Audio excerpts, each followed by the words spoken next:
Opportunity market में देखा था। मार्केट में इसलिए बोल रही हूँ क्योंकि मैं कुछ और काम कर रही थी और ये अपॉर्चुनिटी मुझे मार्केट में मिली और मुझे देने वाली ये अपॉर्चुनिटी जिन्होंने दिया वो मेरे ग्रेट अपलाइन मिस्टर आशीष सराठे जो एनटीसी लीडर है,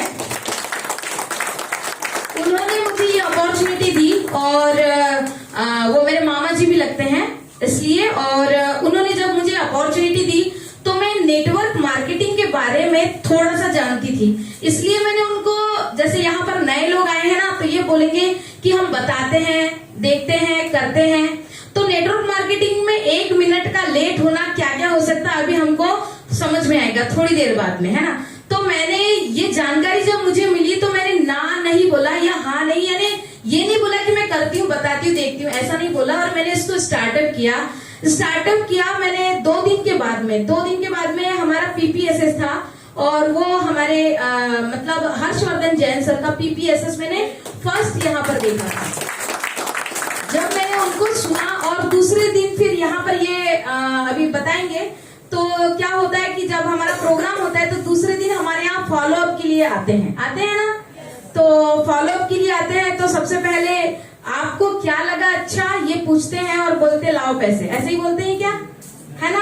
तो बिल्कुल लाओ पैसे बोला तो उसमें से हमारे ग्रेट अपलाइन हम मेरे घर पे आए जो आज यहाँ मौजूद है, मैं उनके लिए एक बार जोरदार तालियां चाहूंगा। सर ने बोले लाओ पैसे, तो मैंने बोला सर पैसे तो है नहीं, मेरे पास तो पैसे नहीं है। मैंने बोला मैं कहाँ से दूं पैसे, तो बोले मतलब आप बिजनेस चालू करेंगे तो यहाँ पर तो सबसे पहले आपको फॉर्म भरिए और पैसे लाइए, जब तक आप देंगे नहीं ना तब तक हम उठेंगे नहीं। तो मैंने बोला सर कैसे करें, मेरे पास पैसे नहीं है। सब झूठ बोलते हैं लेकिन पैसे रहते हैं, सबके पास में रहते हैं ना पैसे, मेरे पास भी थे क्योंकि मैंने भी झूठ बोला था।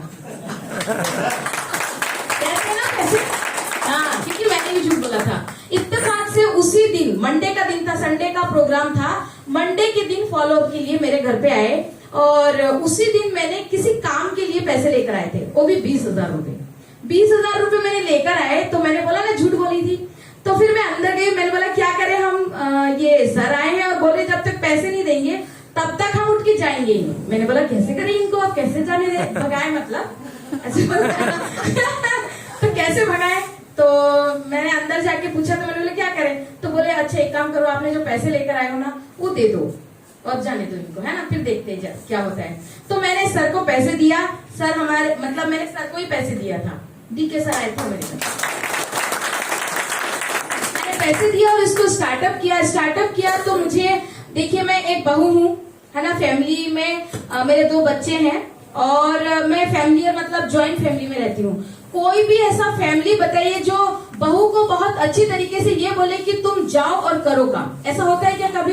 तो ये सारी परेशानियां महिलाओं को उठानी पड़ती है। कोई भी इजी तरीके से नहीं बोलता कि हमारी बहू काम कर रही है ना, उनको बहुत तकलीफ होती है। पर जब सक्सेस हो जाते हैं ना तो वही लोग हमारे साथ आते हैं, ऐसा होता है। फिर मैंने इसको स्टार्टअप किया और स्टार्टअप करने के साथ साथ में मैंने जब एक प्रोग्राम देखा, एक प्रोग्राम होने वाला था यहाँ पे पहला कदम के नाम से। पहला कदम जब मैंने देखा तो पहला कदम जाने के समय जिस दिन पहला कदम का डेट था उसी दिन मेरा पेपर था, मैं पढ़ाई भी कर रही थी, LLB कर रही थी, 5th सेम का पेपर था मेरा और पहला पेपर 24 तारीख का था। 24 तारीख को हमको पेश नेशनल पार्क जाना था और मैंने वो पेपर छोड़ दिया था, सारे फोन बंद कर दिए और पहला पेपर मैंने छोड़ दिया। क्यों छोड़ दिया, सर से मैंने पूछा क्या करूं सर, कि मुझे ये जाना चाहिए मीटिंग में या फिर मेरे को पेपर देना चाहिए। तो बोले पेपर तो ना सेमेस्टर सिस्टम है, आप 6th सेम में दे देना। और मैंने वो पेपर छोड़ा और ये मैंने पहला कदम अटेंड किया। उस दिन का दिन है जब मैंने ये 2 दिन का रेसिडेंशियल प्रोग्राम अटेंड किया।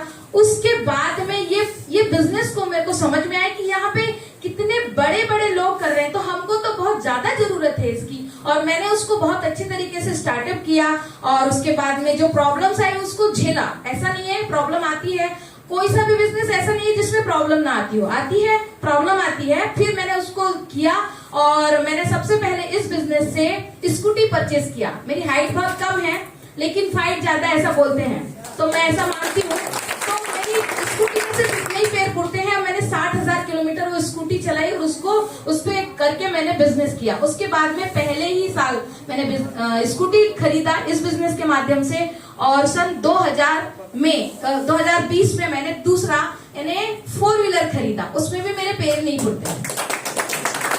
अब ये मैं इसलिए बता रही हूँ, तीसरी भी गाड़ी खरीदी 2024 में, 26 अक्टूबर 2024 में मैंने तीसरी मतलब 4 व्हीलर दूसरी खरीदी।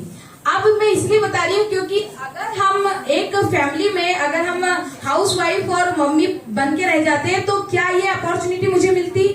नहीं मिलती। क्या मैं 4 व्हीलर की मालकिन होती? नहीं होती। सिर्फ इकलौता ये प्लेटफॉर्म है जहां पर आप अपने आप को, महिलाओं के लिए खासकर बोल रही हूँ मैं, कि महिलाएं अपने आप को यहाँ पे प्रूव कर सकती। महिलाओं के पास में जो समय मिलता है बीच का, जो टीवी देखकर गुजारती हैं, क्योंकि खाना सुबह बनाना है और शाम को बनाना है और बच्चे देखना है, अगर बड़े बच्चे हो जाते तो फिर क्या कोई काम नहीं रहता। तो मैंने ये अपॉर्चुनिटी को समझा और मैंने जब इसको चालू मतलब किया था तब और आज मैं आपके सामने आरटीसी बनकर खड़ी हूँ। आज यहाँ पे 75 लाख बिजनेस वॉल्यूम मैंने किया हुआ है। यहाँ पे